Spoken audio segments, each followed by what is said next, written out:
viewing tips and equipment. So, you're probably wondering, do you need special equipment to see this amazing alignment? Good news, you don't.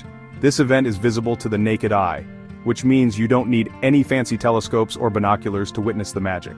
Of course, if you do have binoculars or a small telescope lying around, you might want to use them for a more detailed view of Venus, Saturn, and the crescent moon. You'll get to see Saturn's iconic rings and Venus's bright glow in all their splendor. But even without the extra gear, you're still in for a fantastic show. The key here is location. As we mentioned, you'll want an unobstructed view of the eastern horizon.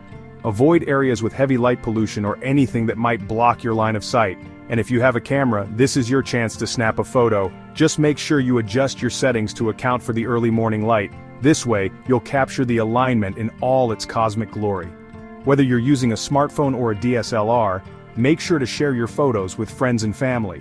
This is a moment you'll want to remember, and what better way to keep the memory alive than by capturing it for posterity? Who knows, maybe this rare alignment will inspire you to explore more of the night sky in the future.